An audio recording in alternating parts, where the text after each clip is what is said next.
Hi, welcome back. This is my 1950s, I think, Fowler PA1, 1.5 horsepower, 700 RPM stationary engine. It was designed by Freeman Arthur, I think it's Freeman Arthur Saunders who designed the Lister D. Went from Listers to Fowlers, hence this has roller bearing crank shaft bearings, but I think the big end is white metal, and I need to see what the big end's like on this. We know the big end, the main bearings rumble and need replacing, and I said in the last video that I'd put a Wyco A mag on it. It should have a Lucas mag on it, because some clown had pulled it off with a tyre lever, I think, and I made the gear fit. So that's all done and it is all timed up.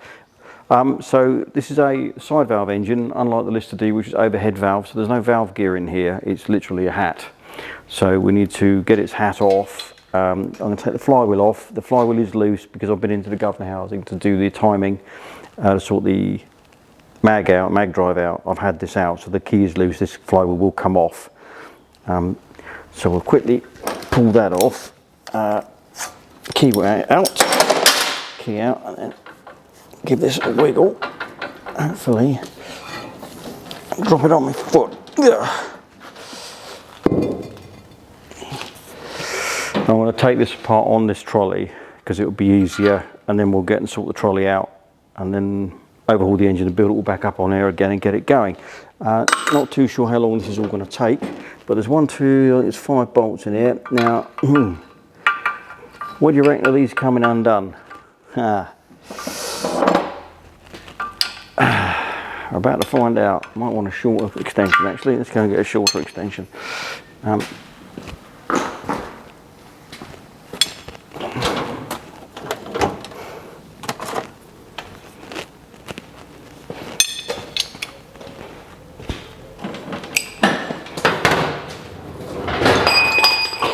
That won't go any further.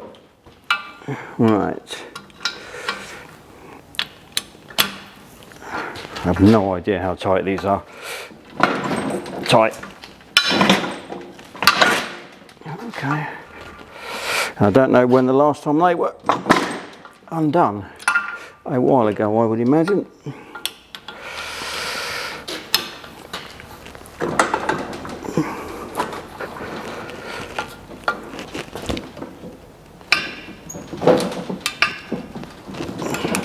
Well, something's turning and I can't get my impact in there, so this is just going to be a case of and get it off.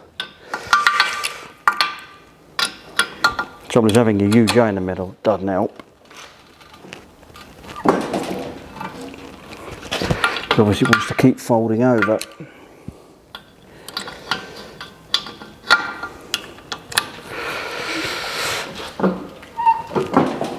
I'm hoping these nuts are brass. Well, hey. Well, yeah, the nuts are brass, but the stud is not. So I think that's where we're headed. We're going to end up breaking all the studs off. Oh well, never mind. It's got to come apart. So we'll keep at it and get them all off. Well, I didn't bother filming me wrestling with this lot. 2 broke off. 2 of the studs actually came out with the nut on the top, and 1 undid. Well, undone, should I say. Right, what's the likelihood of this coming up? Yeah, let's give it a tap and see.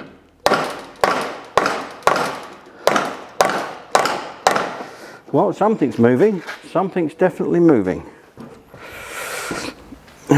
Which I'm amazed actually.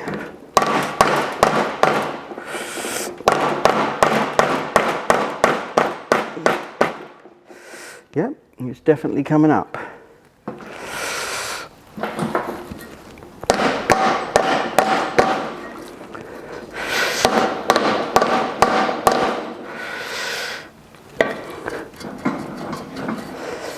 Will that wiggle off?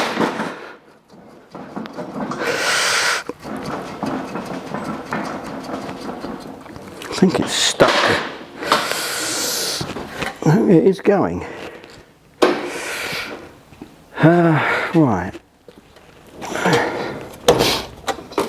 Let's get a pry bar. Obviously you've got to be careful of the gasket mating surfaces. but I can stick this in the mill and adjust it if required. Okay. It is, something's moving. Yeah, the stud, there we go. That's holding it up.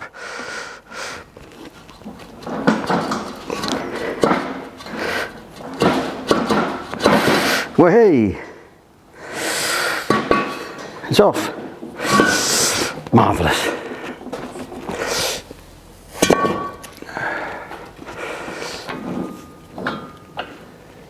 Let's get a rag in there and have a look at the bore. I have no idea what the bore is like. It's going to want rings. How corroded it is, I don't know. First time I've seen in there.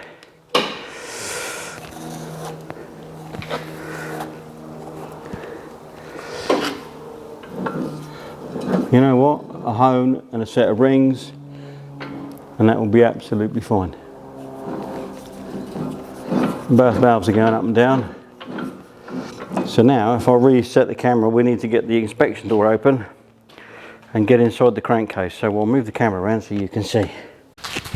Right, crankcase inspection door. Now these quite often expand and crack and fall apart because Fowler did use stuff called Mazak, or magnesium alloy, monkey metal, which wasn't very good quality and tended to fall to pieces. It's been so long since I've done anything with this, I kind of forget where I am. So really, it's let's get the job done. I think we'll get it stripped and get it fixed and working. So there's not much of a lip, very small lip in the bore, couple of thou perhaps, certainly not worth worrying about, that's for sure. So hone, set of rings, and that'll run fine. I'll try and light it up so you can see it.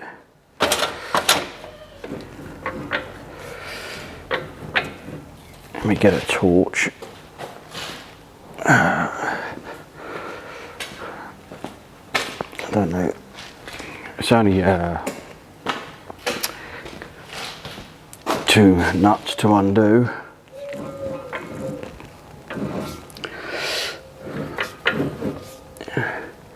Split pin and 2 castellated nuts, and undo it. The back one is the worst one because it's awkward, but you won't be able to see anything I'm doing in here because my head's going to be in the way, so I'll get it done and I'll come back when we pop the piston out. Right, I don't know whether you can see in there, but I've got the main bottom cap off. I'll bring it up to the camera, you'll be able to see it. Focus. That's in really good shape. There's a little bit of scratching on it, but nothing serious, and there's loads of material left. It's not all wallowed out like it's been worn away through years and years of use. Now I've got to get that up because of course there's a ridge on that. So, and that's not going to want to come up, is it? I might have to oh dear, let's have a look at the crank, which is the bit that worries me the most. I think it's probably serviceable. Let's have a look.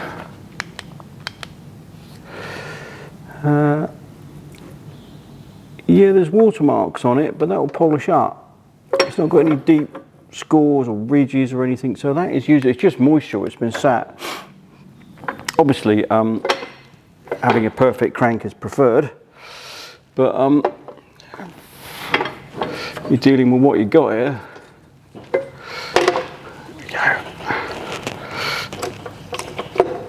Oh, out you come, voila. And yeah, if I bring this up here, there you go. Focus, you stupid thing.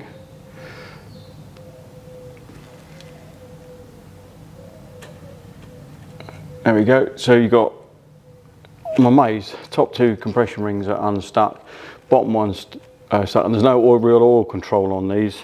And what is the top cap like? That's the tell. So that's the one that takes all the load every time it fires. Yep, that's in really good shape, not excessively worn or anything. Oh, excellent. So that is all salvageable. Hurrah. So and the cap is actually, the bottom of the common rod and the big end cap are numbered on one side, so you can put the numbers together, because it obviously goes one way around. So basically this bottom end is salvageable. Yes, it needs crank bearings, gaskets, piston rings, going to want a valve grind, but it's salvageable. I'm just going to go and wash my hands and come back, because I'm yuck. I had to take the timing housing off with the mag drive to get to the bottom side of the big end, or sorry, this side of the big end assembly. You couldn't do it from one side. I'll zoom you in. This is what is called the Black Death, or used to be called the Black Death. I'll zoom you in so you hopefully can see it. It's just gloopy oil, carbon and snot, because nobody ever changed the oil in these old things. And as long as there was something in the bottom, they would run, usually sludge, and they just kept going. Remarkable, really. Often they were tipped up on one side and never level, and yeah, and they still kept going. So really, I need to get this all completely stripped out to its last component part, and then completely washed, so everything is clean, so we can properly inspect it. But on the first inspection, it's salvageable. My hunch was right all those years ago that we can do something with it. I need just a saucer head gasket. The rest I can make. I could make a head gasket for it as well if I needed to. So I have no idea whether this crankshaft comes out this side or that side, or whether we need to take the cam gear out before. I don't know. I've never had one of these apart before. All the engines I've done, this is the first time I've done a full strip on a Fowler PA1. So I'm just going to undo the bolts and see what gives, and see if we can tap the shaft out. It's got to come out. The whole thing's got to come apart.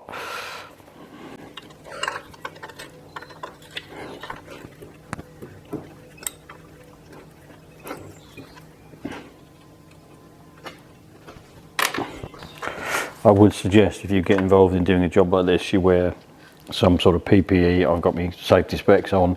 I'm not wearing gloves because they always rip when you're working on a job like this. And I've been doing this for 50 years. And I've probably got some immunity to some of the horrible bugs, but this thing stinks. It absolutely, if it was smell-o-vision, it'll put you off your dinner.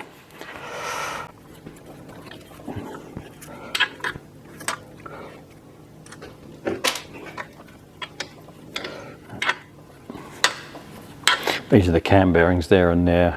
So I say we may have to pull those as well to get the cam out. Well, we'll have to pull them to get the cam out. Whether we have to do that first or not, I don't know.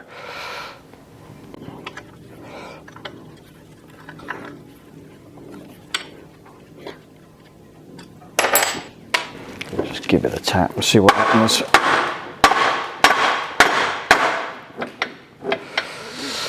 Interesting. Nothing seems to want to move. Yeah, I'm going to whip the cam out. It's got to come out. So,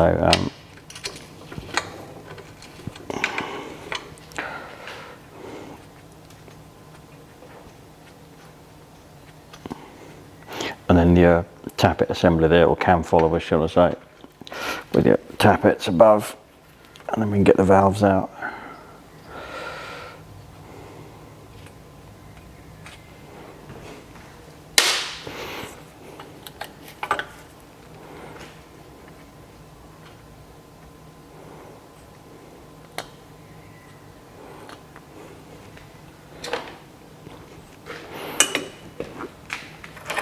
So,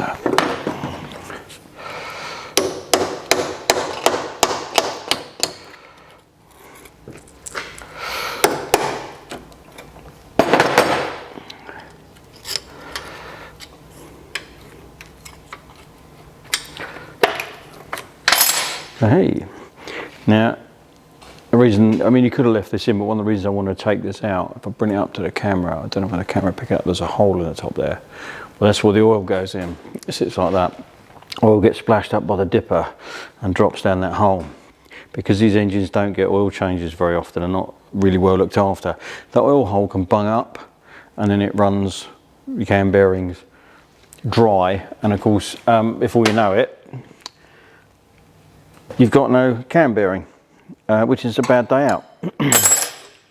We have a Wolseley WD1 awaiting restoration, which has exactly that problem. Nobody bothered to change the oil, it blocked up the oilers, and it's knackered it's actually done the crankshaft bearings on that, because they have little wells on the crank for that. I have a set of crankshaft bearings for it, I've just not got round to doing it.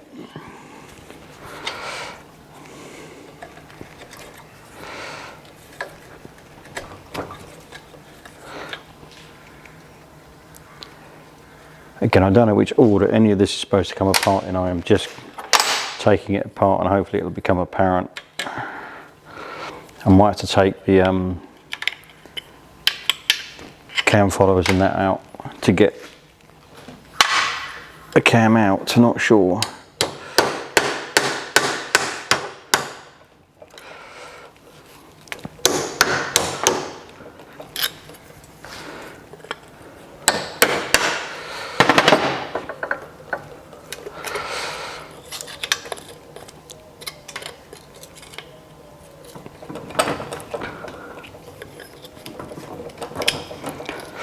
Come on, monkey, here you come.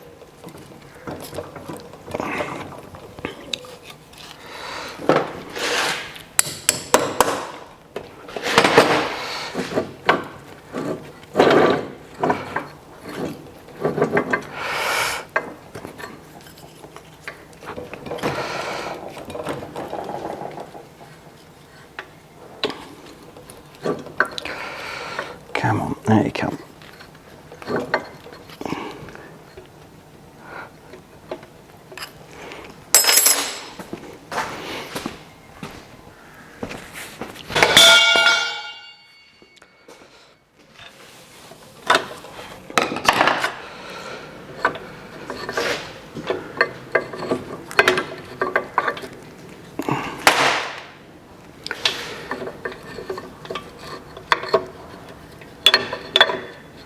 Interesting, yeah, we'll have to take that out next. So, it's a jigsaw puzzle, we just got to work out how to do it.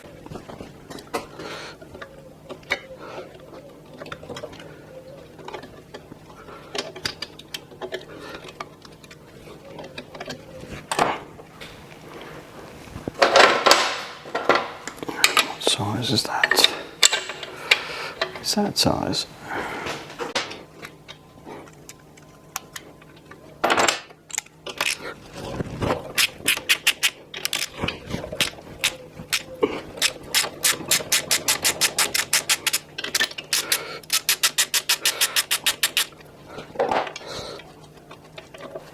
Right, one cam follower tappet assembly out of the way. Yuck. It is gross, absolutely gross. Now will that come out?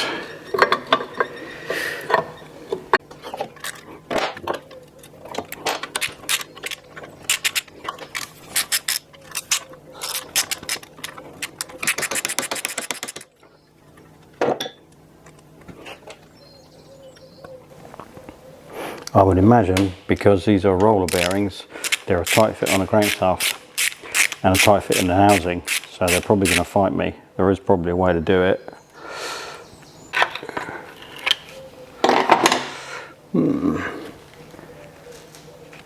It's got that both sides.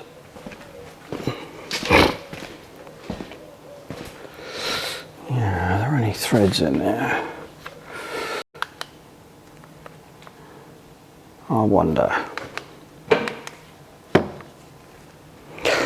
There's threaded holes on each side of the crank housing where the crank bearings go in. I wonder if they're supposed to have a bolt to go in there and use it as a pusher to push the thing out.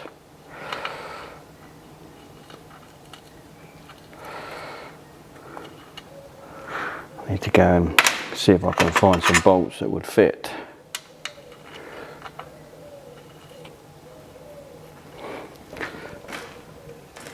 Who's nicked it?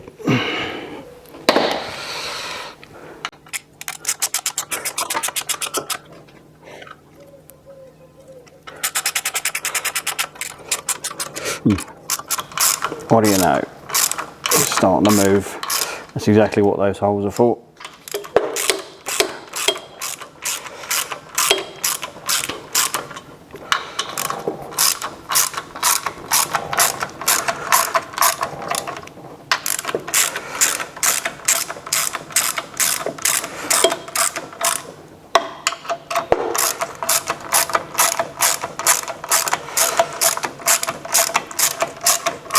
Need some longer bolts, I think.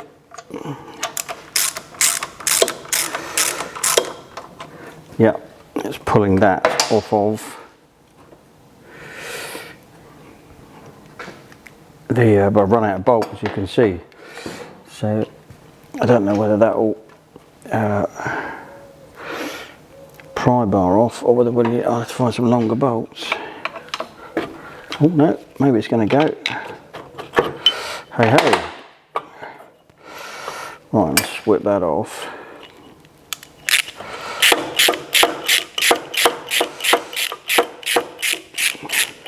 And these were just a couple of bolts from my tin cover.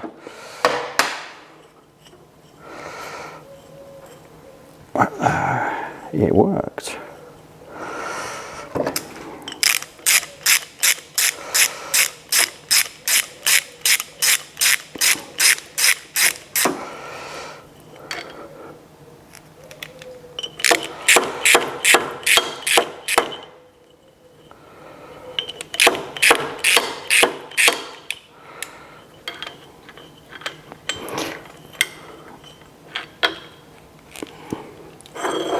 Voila, one disgusting bearing housing. Let's try the other side.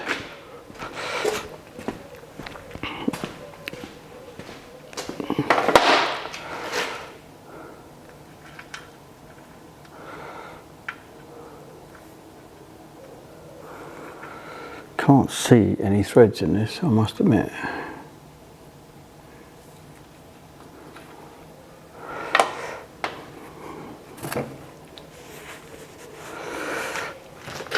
Is there a thread in there or not? Yeah, I think there is meant to be. Let me go and find a tap that's the right thread and clean those holes out a minute. Yeah, 5/16 UNF, I think it's the right one.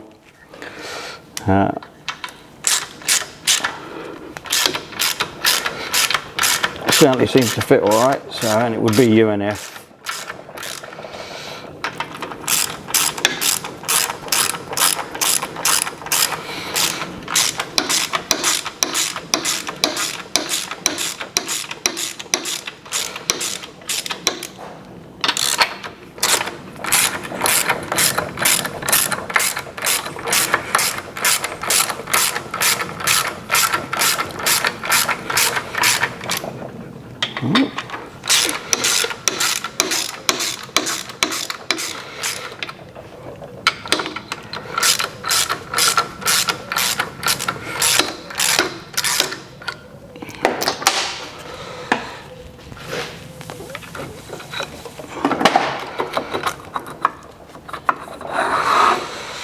Right, yeah, there's a felt seal in here by the looks of it.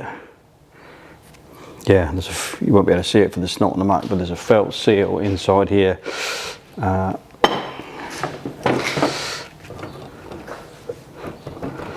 which way does the crank come out?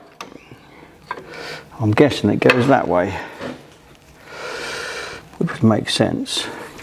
Let's see what happens.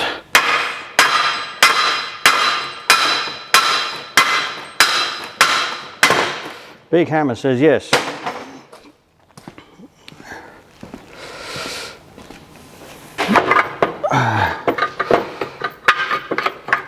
Hey, a bit of a Chinese puzzle, but that's obviously how it goes. So the camshaft needs to go in and the cam followers and that before the crank by the looks of it.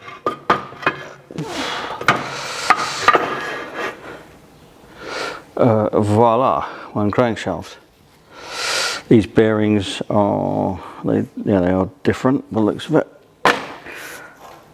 Hopefully they're obtainable. That'll be my next job before we spend any money.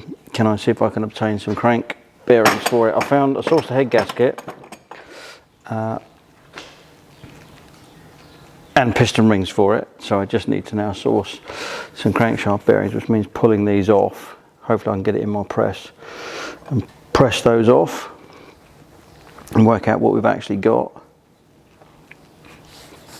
And then it's just the valves to take out, and this block is then completely empty. This needs to be cleaned, thoroughly cleaned. Needed to recut the valve, certainly the exhaust valve seat where I think it was left open is quite corroded. These have very narrow valve seats, and I just quickly did it because every step of the way is it, you know, doom, we need to have valve seats machined into here, you know, pockets put and then hardened valve seats put in. But basically this is an old-fashioned 45-degree valve seat cutter. I've got various size heads for it. I put it in the drill, and it has a mandrel. I made various mandrels for it over the years. I happen to have one that fitted this, and I literally just tickled out enough to give me a decent surface on both. And then my next headache was the valves, because the exhaust valve, this is it, I don't know whether the camera will focus on it. I'll focus on it. So it's picking it up. You can see how corroded that was. That's what the valve seat was like. Sorry, the valve face was like. I stuck it in the lathe with a right-handed tool and managed to skim off enough to give me a workable face, so that when it doesn't fall through the hole, there's still plenty of material. And these engines only have 45-degree valve seats. They don't have like modern car engines where you have your 3 angles. So these now need lapping into their seats. They probably work as they are. It's a seat, and the valve face is cut fairly accurately. But I'm going to lap them in with a drill and a slotted bit in there. I don't mess about with the sucker. Well, the sucker won't stick to that valve anyway. And hopefully that bit will work, because that means this engine just needs a pair of crank bearings, the crank polished up okay, head gasket, set of piston rings, and the other gaskets I can make. And it will run. It should have good compression. It should run really well. So I'm going to lap these in quick, and we'll come back. Didn't take long with the drill. Don't know whether the camera will pick this up, but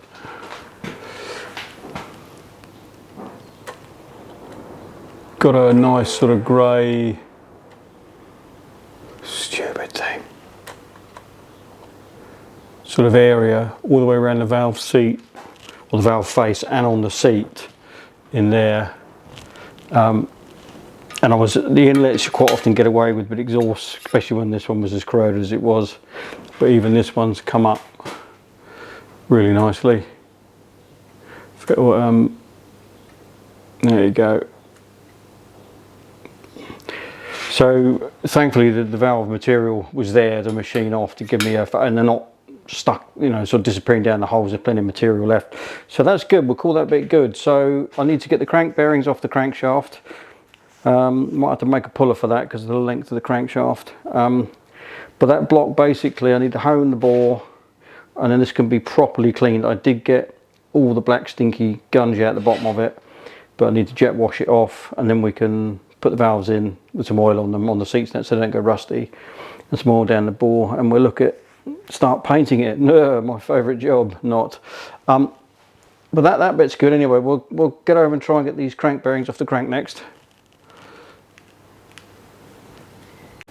One last job before this block is really ready for cleaning is I need to hone the cylinder out so it'll take new rings, but I use a 3-legged 3-stone hone. Been doing it for years. Some will use the ones with the balls on.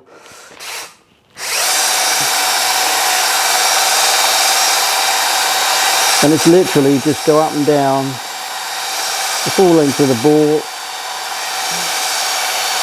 Make sure you go past both ends. I'm literally deglazing it, put some cross hatching on the bore.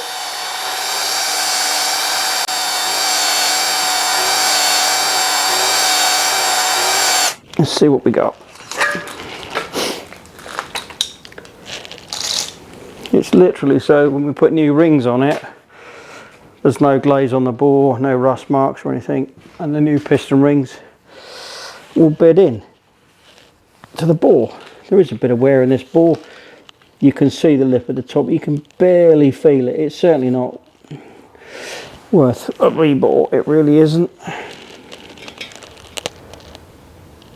You know, and they're very fine stones I've got on there anyway, so I'll give that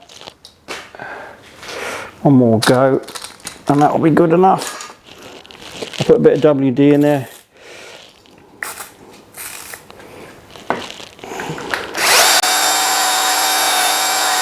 Whoops.